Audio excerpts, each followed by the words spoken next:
just appreciate the opportunity that we have with the league. They do great work for us. So. Well, one good turn deserves another. Mayor Pro Tem Billy Orr was promoted to be on the Governor's Commission for the 2020 census. So she's going to make sure you're all counted. Yes.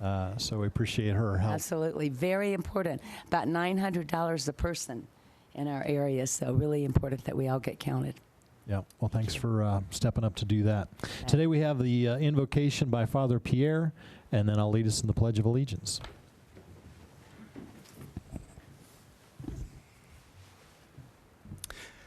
Let us pray together.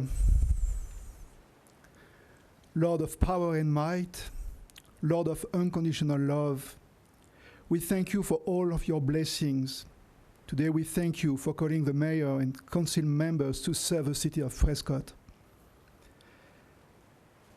As all worked on the agenda of the day, grant them wisdom, patience, courage, and the ability to work together for the common good of our beloved city. Send your blessings upon this meeting, all those who are gathered in this room, all those who are working for the city of Prescott, all those who are living here. In Jesus' name we pray. Amen. Amen. Please join me in the Pledge of Allegiance.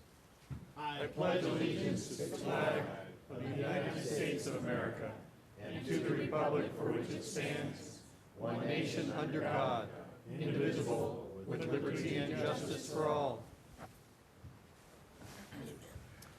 Thank you, Father Pierre. Let's please call roll. Mayor Mingarelli. Present. Mayor Pro Tem Orr. Here. Councilman Blair. Here. Councilman Good. Here. Councilman Lamerson. Here. Councilwoman Scholl. Here. Councilman Sichka. Here. All are present. Thank you for that. Let's move on to the consent agenda. Would anyone like to pull anything from the consent agenda? If not, we'll entertain a motion. Mayor, I move to approve consent agenda items 6A through 6D. Second. We have a motion and second. Please vote.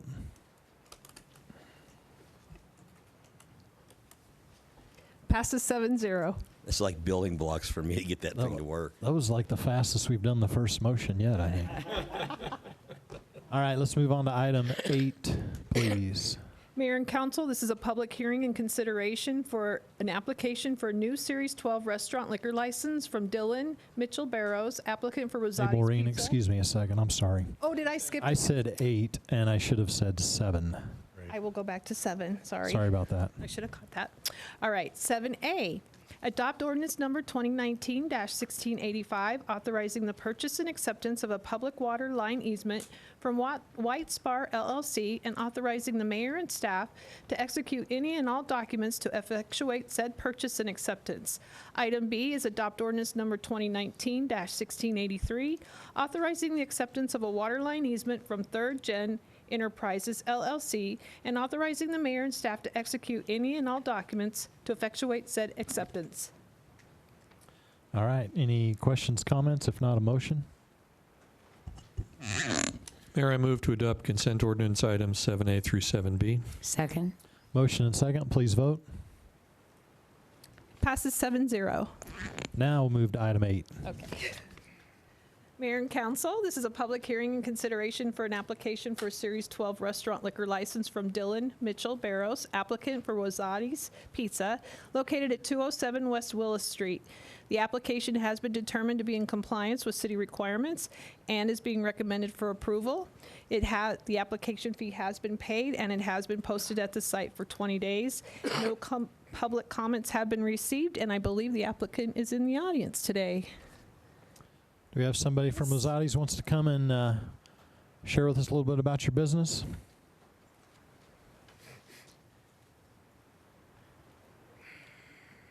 Hi, my name is Dylan Barrows. So we've been there about 3 years now, and we are just recently under new ownership and new management.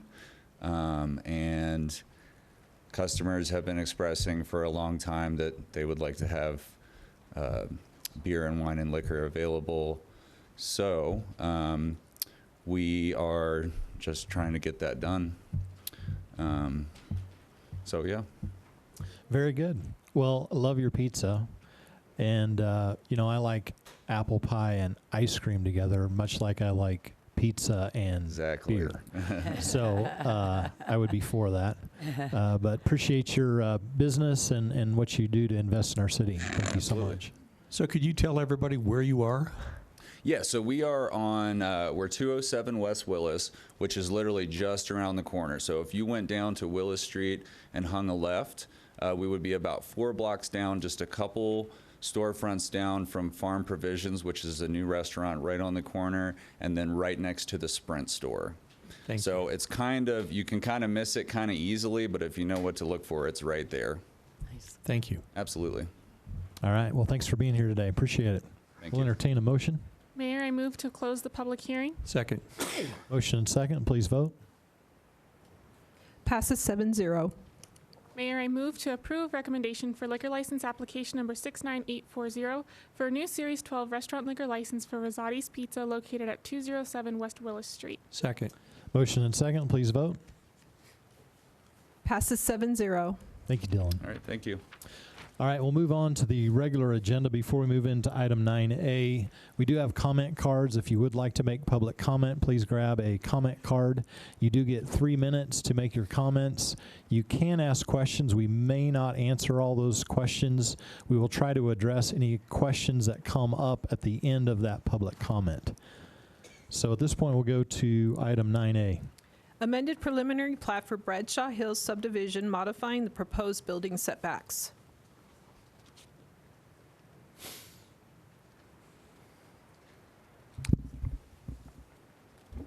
Thank you, Mr. Mayor. Not sure what this is doing. It doesn't look like it's got a good picture on there. The item before you is a request to modify parts of Bradshaw Hills, setback specifically on the lots within Bradshaw Hills. As you'll remember, some time ago, they came before you, roughly 2 months ago, with a preliminary plat which had gone through an extensive review. Sorry, am I in the microphone or not? With an extensive review by our planning commission with public input, and then they came before you for an approval of that preliminary plat so they could move forward.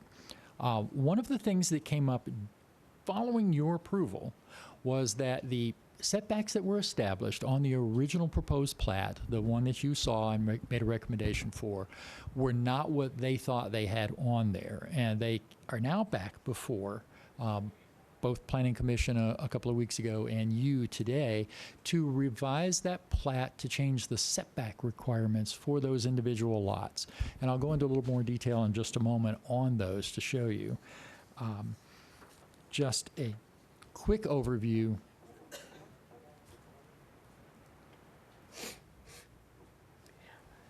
The site is located on Bradshaw Drive. We're all very familiar with it, around the curves up on top of the hill, or near the top of the hill. The site has the unique situation of being commercially zoned in a generally residential neighborhood. The zoning is unusual due to a very old development proposal from decades ago. It carried over when the city changed its zoning back in the early 2000s. So it has business general zoning for the most part.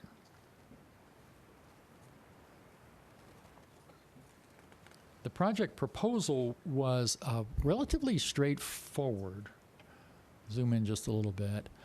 Series of lots, and the concept was 33 lots, one access off of Bradshaw Drive. They did some maneuvering between an initial proposal and the ultimate proposal that came before you to consolidate the open space, to shift the roadway around so there was a single access instead of two, and to eliminate some development that would have occurred out on this end, basically on a very steep slope. So they pulled all of the lots back away from that steep slope. One other feature of the plan, and I'm going to zoom in a little more to get this somewhat more readable, was that what came before you,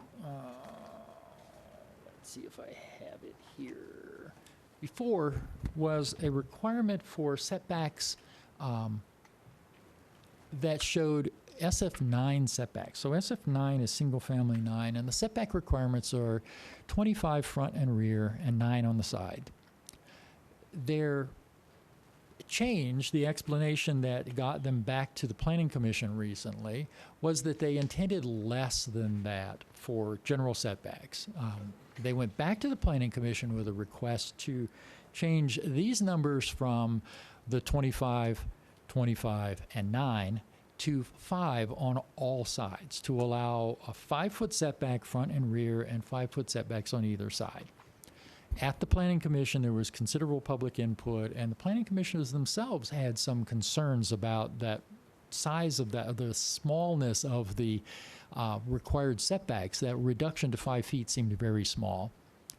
We have a separate requirement in our code that requires a setback from the garage face to the street, different than zoning setbacks, that require 20-foot setbacks so you can park a car in your driveway and not overhang the street.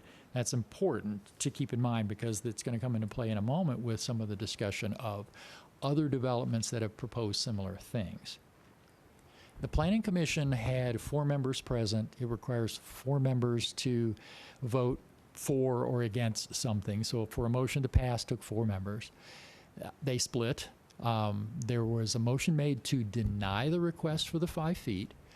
The Planning Commissioners voted 3 in favor of that, 1 opposed to that. So ultimately what came out of the Planning Commission was no recommendation. Failing to make a recommendation, there was no secondary motion made, so Planning Commission ultimately tried to deny the request but didn't due to a quorum or a lack of a quorum. So ultimately, the developer asked us to move it forward, to put it on council's agenda for your action with the knowledge that Planning Commission had some concerns about those setbacks, and came back to us with a revised proposal for you. They heard the concerns about the reduced setbacks, and they have proposed significantly larger setbacks than they originally took to the Planning Commission a month ago, or I'm sorry, not originally, a month ago. So their current proposal and what's in your packet is a request for 15 front and rear setbacks and 7 feet on the side. That's not any of our standard setback combinations, but it is a setback combination that's not out of the ordinary for planned area developments elsewhere in town.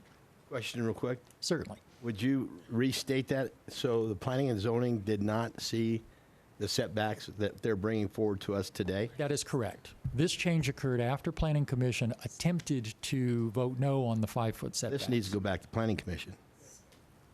I mean, would you call it a substantial change? In my heart, it would be. It's a significant change. If it's a change and you're located within a neighborhood and it has to have public review to go back to Planning Commission, that's why it's written that way, that we have the opportunity to send it back. You absolutely have the opportunity to send it back to Planning Commission.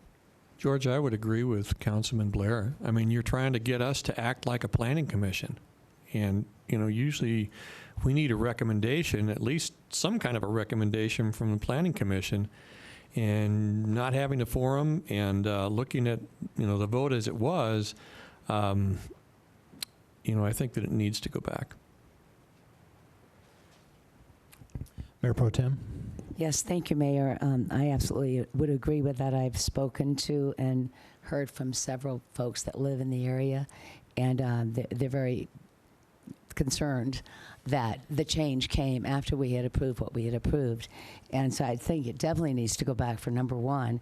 And then we had Mr. Palmer come yesterday to the Bicycle Pedestrian Traffic Committee, and we talked quite a bit about the road and what maybe the city might be able to do with the road or take a look at it, because there are aspects to this that really aren't going to fly. You know, so I would say take it back to PNC, and then let's also look, Michael, at maybe what we can do with regard to the road. I've requested Public Works staff look at road improvements, and the caveat to that, Mayor Pro Tem, is what you're going to do there that actually could fix the problem is going to be very, very expensive. And that's just something to keep in mind. And there's some areas where it's quite narrow and it falls off, and it's some erosion. So there are some major issues on that road. So I think we have to be careful with that also when we're looking at.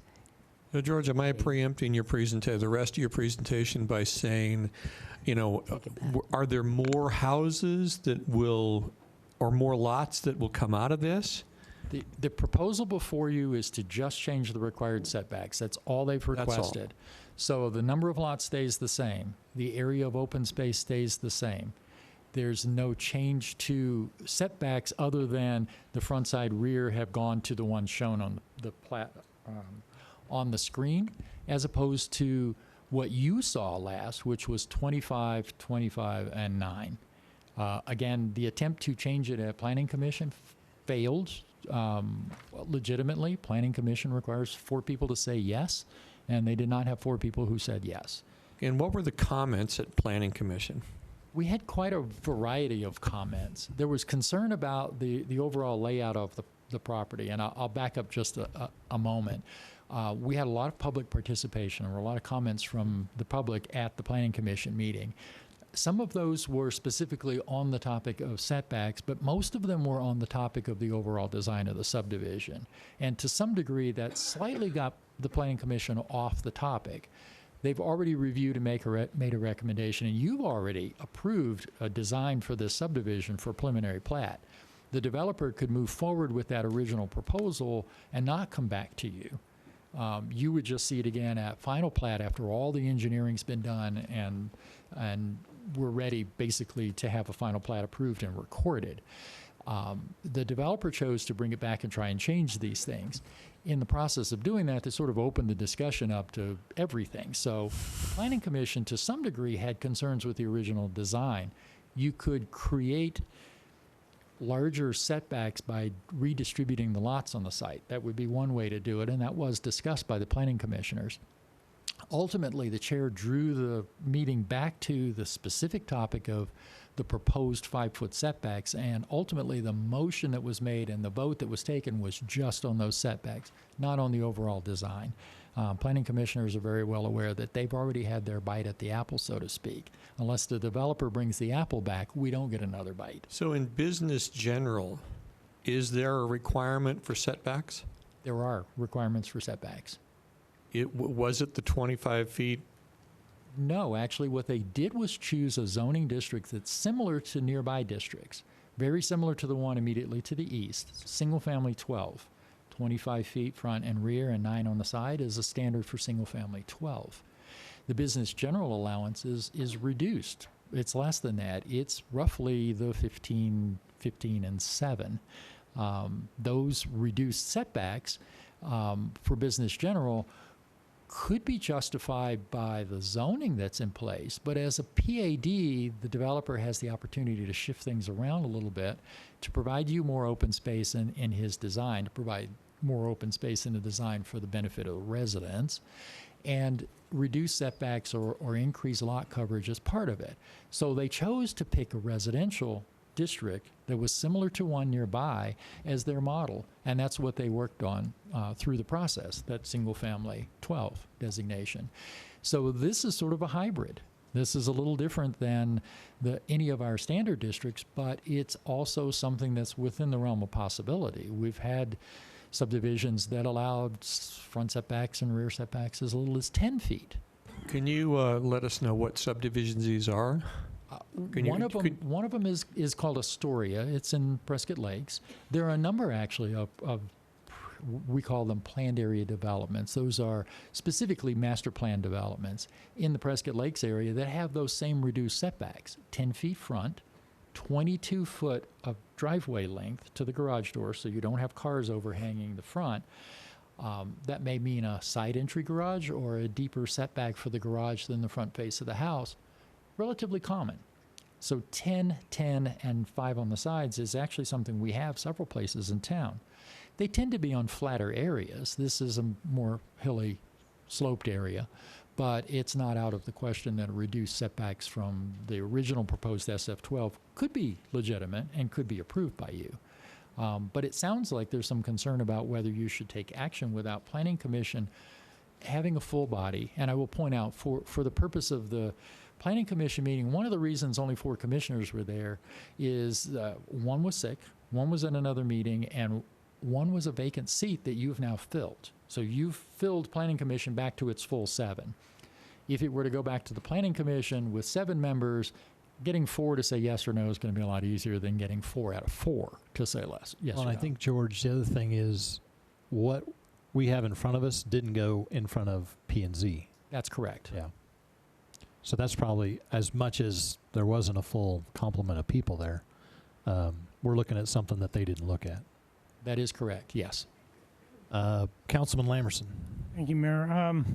I attended both of those P&Z sessions, maybe more than that. At the end of the day, there's a reason why we have a process. And the process is things go to planning and zoning for a reason before it ever comes to the council. They're geared to do things that, as council members, we don't do that on a regular daily basis, weekly basis, monthly basis, whatever the case would be. I'm not comfortable looking at this until it goes through P&Z and follows the process. Councilman Good. I agree with Councilman Lamerson. Councilwoman Scholl. Thank you, Mayor. Just to kind of add on to what Councilman Lamerson was saying, I think we have committees and commissions that make recommendations to us for a purpose, and to not have any recommendation and to not have a recommendation on what we're seeing and then to take action, I think is premature. Mayor, I make a recommendation. We move it to Planning and Zoning Commission. Can we make a motion to table? Would that make sense, Counselor? You can table it, or you can send it back to the Planning and Zoning Commission. As a motion? As a motion. Okay. So I have a motion. I second Mayor, I do have some speaker cards. Did you want to do that later? Yeah. Well, we will. We'll get to that. We have a motion and second. Before we vote, we can go to public comment. Keep in mind, as you come to the podium, we're moving this over to P&Z, so you can withdraw or you can be a little bit more short. So anyway, we'll go to public comment. Gary Souza.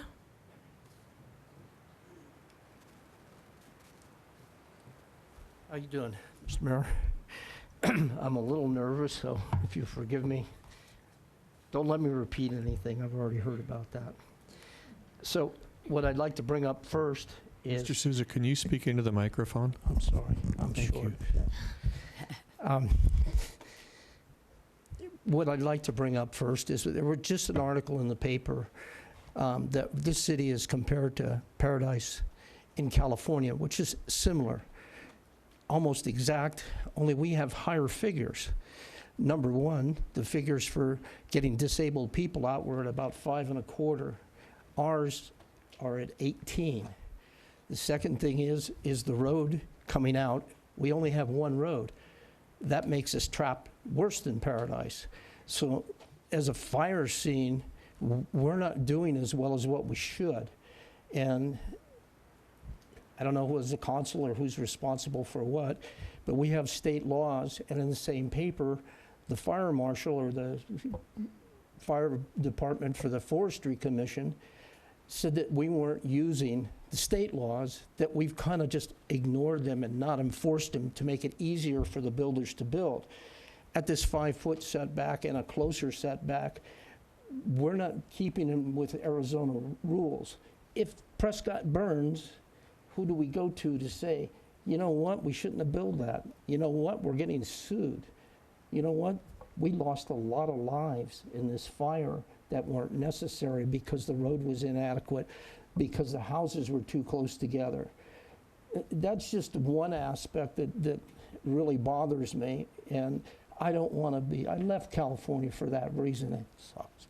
But besides that, I came here because we have a city of great people and change, but change should come about in the same way the city has been planned. You could take that same property, put 25 homes on it, and ask $25 million and get them. Why are we putting low housing in the place that you have the most beautiful view in Prescott? It used to be called DQ Hill because everybody went there to look at the view. Some did, some didn't. That's not totally true. I don't know. I wasn't here. Kind of like a drive-in theater, you know? Yes, kind of. I'd like to keep it as a drive-in theater and keep it with the people that we have there and the same city. This is like taking Prescott Valley and pushing it up in the hills and ruining our city to look at, to see. All those people are not going to have a view. None of them will have a view because they're all shoved together and they're all on a lot. Parking's going to be a problem. They say, oh, it's great, but it's only parking on one side of the street. I don't know where you're putting anybody that comes over there, but If you live on a street with only parking on one side, you know you can't park there all the time, and somebody's going to bring a boat, somebody's going to bring company. I wanted to really instill the fire and the way that we get out of there, and the fact that we're ignoring state rules. I mean, if it comes to a lawsuit and all that burns one day, city's liable. I don't want to be paying higher taxes because we didn't think about it. I don't want to be thinking about the people that died around me at that same time. I think it's pretty serious. Where do you live in relation to the I'm development? just across from it. I live on 304 Double D Drive. Okay. Got a beautiful view. I love it. Thank you. I want to die there on my deck. I'll be a happy camper. Thank you. Thank you for your comment. You're welcome. Thank you. I had one other thing I was going to say, and I can't remember what it was. Well, you're Sorry. you're out of time. Thank you. Thank you. John Olson.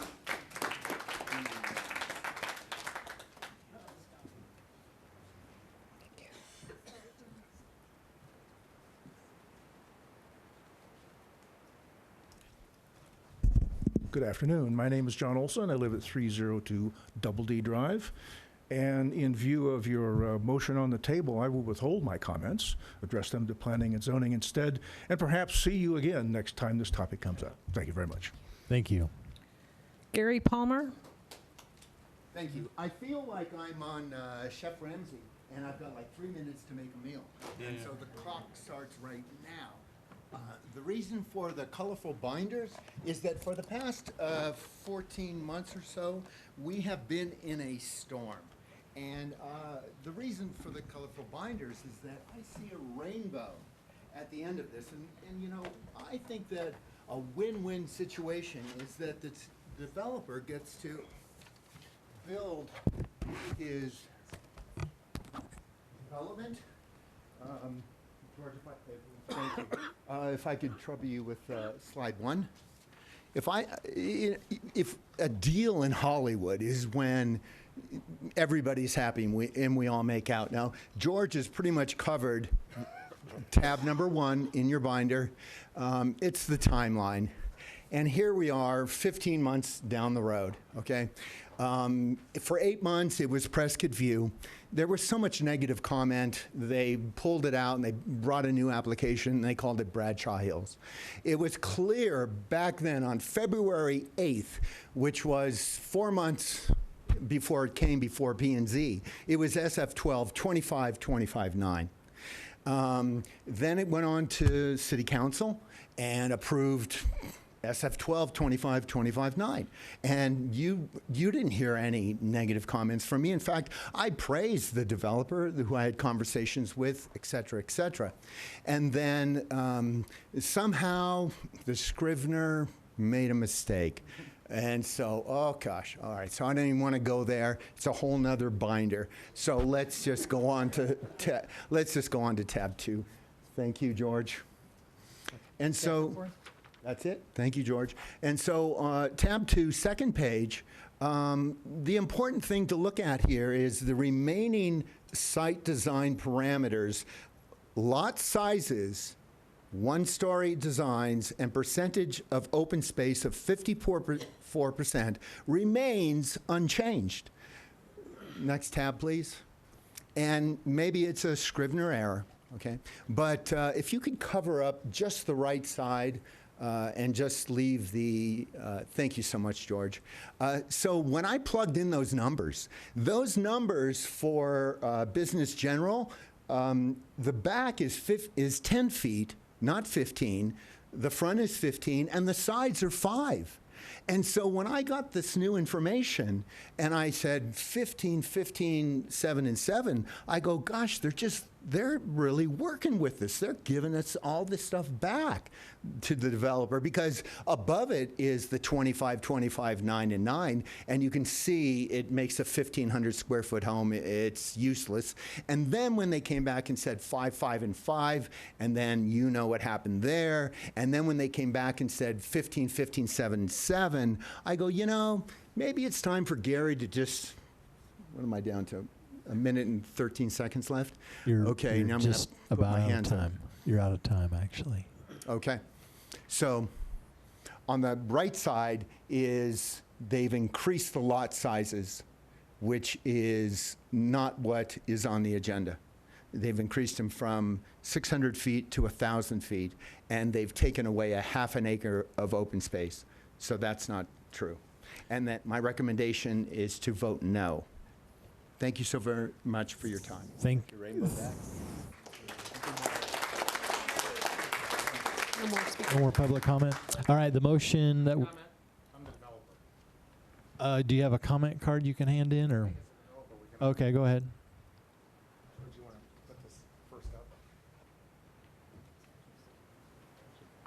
We're the developers. Jerry Blakemore, 1566 North Overlook Drive, Dewey, Arizona. I developed over 1,000 homes in Scottsdale, developed over 10,000 lots down there. I'm currently building here. Under the proposed zoning that that is approved on the site, this is the home that we'd have to build. It's a 3-story home with an 800 square foot garage at the bottom and 2 800 square foot units above it. That is what's currently approved by the city for us to go ahead and start construction on tomorrow if we like. George, go to page 2. This is what we propose to build on the site, which is single-story units, which have 15 feet on one side, 5 foot to the neighbor on the other side, which gives us a 20-foot or 14-foot setback between the homes, 23 feet to the front of the house, to the garage, 10 to 15 feet to the front of the house, to the front bedroom. Rock exteriors, home selling between $350,000 and $450,000. This is what we're asking for to go to the current zoning that we're asking, and that was a Scribner error by our engineer because that's what we submitted to him on the first day. If we have to go to the 3-story units and the neighbor's happy with that, we will not go back to planning review. We're going to go ahead and build 3-story houses because we've borrowed millions of dollars on this property and the money is running out, time has ran out, and we have to go ahead and go forward. So we will build 3-story homes with 800 square foot pads. Or we can build what we have here, which is single-story homes, fit in the community with normal setbacks, and sell them from $350,000 to $450,000. It's just, it's kind of your call, but time has ran out. We've been with George. It's been recommended by the city several times of how we go forward here. We've tried, it was originally zoned for resort. Then the neighbors didn't want resort, so then we went back to houses. We're giving up 54% open space on the site. We have to have enough room to build a single-story home. If we can't do that, we'll do the 3 stories, and we'll just go ahead and go forward. So I appreciate all the help, but that's kind of where we're at. But we will not go back to planning and zoning again. We're done. All right, thank you for your comments. All right, if we could have it quiet in the chamber, please. We have a motion to send this back to planning and zoning with a second. So we'll ask the council to vote at this time.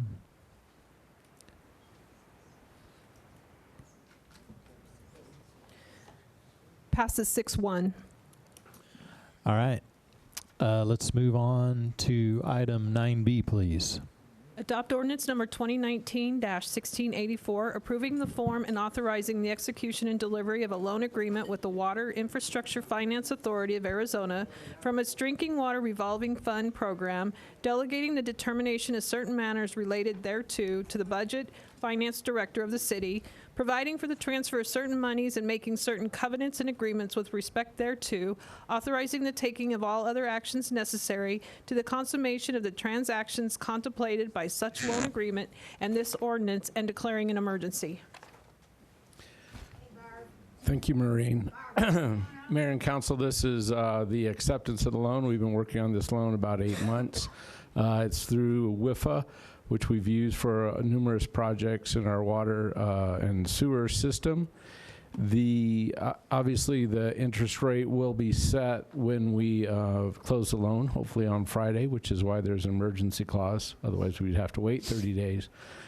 Looking at rates as they stand today, if we were to close it today, the whole inverted yield curve is helping out significantly with this project. At 20-year, if we did 20-year, again, the proposal is to allow us to go up to 30. This project was in our rate study for a 30-year plan.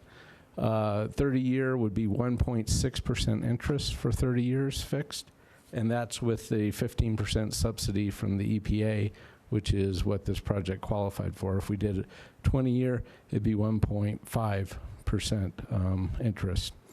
With that, the advantage to financing this over 30 is, of course, to keep the debt service down, gives us another $400,000 a year to put into cash-funded capital project. That's $8 million over a 20-year frame that we would be able to fund other projects with cash financing, obviously when interest rates are going to be higher than 1.6%. So staff recommendation, of course, is to go forward with this, and we're going to go with a 30-year term. With that, be glad to answer any questions. Thank you, Mark. Questions, comments from the council? Thank you. There's no correlation to you speaking and everyone leaving the room. I don't want... I was a little hurt, but Public nobody comment? cares. No, Mayor. Entertain a motion? Mayor, I move to adopt ordinance number 2019-1684 and declaring an emergency. Second. Motion and second. Please vote. Passes 7-0. All right, let's move on to item 9C. Approval of purchase for 3 2020 marked patrol vehicles from Courtesy Chevrolet. Good afternoon, Mayor and Council. Mike Carr, Fleet Services. This item is requesting permission to purchase 3 new patrol vehicles from Courtesy Chevrolet, including upfitting from Arizona Emergency Products that will replace 3 vehicles that have met the city's criteria for replacement. The vehicles were reviewed and approved by the Fleet Asset Review Board for FY20 replacement. Fleet Services considers the age, mileage, vehicle history, and the vehicle becoming mechanically unreliable for emergency services. The 3 assets that we are replacing meet the criteria for replacement and exceed mileage and age on all 3. All 3 will be considered for disposition at the next FAR meeting for auction. And just as a side note, Fleet Services utilizes the Arizona state contract in order to receive the best pricing on law enforcement vehicles. And with that, I'd be happy to answer any question. Mike Carr, good to see you. Thank you. Thanks for that presentation. Questions, comments from the council? Please safe. Public comment? No, Mayor. Entertain a motion? Mayor, I move to approve city contract number 2020-044. Second. Motion and second. Please vote. Passes 7-0. Thank you. Thank you, Mike. Those are Chevrolets, Blair. Did you see that? Item 9D, please. Approval to purchase a Faro 3D laser crime scene and accident scene imager. Good afternoon, Mayor and Council. Debbie Black, Police Chief. This is request to get approval to purchase a budgeted technology item to assist with investigations. I would like to introduce Lieutenant Jason Small, who has a very short presentation. This looks like really cool technology, by the way, when I was reading about this. Thank you very much. This I don't operate the technology, so is this the quick? Uh-oh, we're in trouble. You're just gonna talk about the technology. Yeah. So what we're requesting purchase is a 3D laser scanner to process crime scenes and accident scenes and pre-plan events. And what the scanner does, show me how that clicker works. Well, I'm pushing it. All right. So what the scanner does is it takes a whole bunch of laser images and then takes photographs at the same time, does it in a 360-degree viewpoint. It overlays those images with the scan, so it gives you a 3D environment. In that environment, you can get the distance between any 2 points anywhere in that. This particular one that we're looking at will do 70 meters in one scan. So what that means to us is what we've been doing in the past is about 4 people would process a scene. It would take about 8 to 10 hours to map, measure, and photograph a major scene. We've been using the Sheriff's Department equipment for the last 5 years, and what I've seen when they respond, they're doing a scene with 2 people in about 2 to 3 hours. So we would get some savings in manpower there. We'd be using this to, again, do major crime scenes. For the most part, right now, we've been doing homicides only, but if we had our own equipment, we wouldn't be asking the Sheriff's Department. We'd be deploying it on other major events. We'd also be doing crash scene investigation where we could open up our roads a whole lot quicker in cases where we have patients who get flown and it turns fatal later, we have that scene that we can recreate and have it available for any litigation or any criminal charges. And then pre-event security planning, we would use it for doing schools, government buildings, and training our officers to anticipate the problems that we're going to have when we make entry into a building or some kind of an environment that we would already have a action plan developed for. So the end product of this is this 3D scene that you can walk through. When we show these to jurors, jurors now are expecting this kind of a presentation in court. We get higher conviction rates when we can explain exactly what we saw on scene and what the events were, and it helps us get a higher conviction rate with our jury trials. And the impact to our budget is going to be $70,925 and I think 43 cents. So I'm hoping that within 2 years or so, depending on the number of deployments, we can recoup that in manpower savings. All right. Does this replace the little wheel that you guys use on the vehicular accidents? Exactly. Darn. Those are cool. Questions, comments from the council? You're not going to grill Lieutenant Small? No, I just know how poorly they're paid. It probably replaces 4 employees. So. Will you use it for accident investigations or just for criminal For accident investigations. We're currently not, because we don't want to go to the well too much with the sheriff's department. Right. So that would be something we'd be doing with this. It would speed up us being able to clear up the roads a lot quicker on our major accidents. Well, it seems like if you had some marginal instances where you may not have measured everything out, now it's kind of a no-brainer to do pretty much any scene, because it's going to be so easy. Yeah, we'll probably do like large burglaries where the schools get broken into and every room's been damaged in a way. So we'll use it on burglaries, accident scenes. We'll use it on unattended deaths where we don't know the cause of death at the scene, and it gets determined later, so we can recreate that scene if we need. Mr. Lamar? I was just wondering if you were going to operate it, since you can't operate the PowerPoint. Absolutely not. This does include training for the folks that will operate. This meeting's breaking down. Public comment? No, Mayor. Entertain a motion. Mayor, I move to approve city contract number 2020-046. Second. Motion and second. Please vote. Passes 7-0. This quote is from Will Rogers. Everything is changing. People are taking their comedians seriously and the politicians as a joke. This meeting is adjourned. Well said on election Some day. things never change, right? Question. Pretty awesome.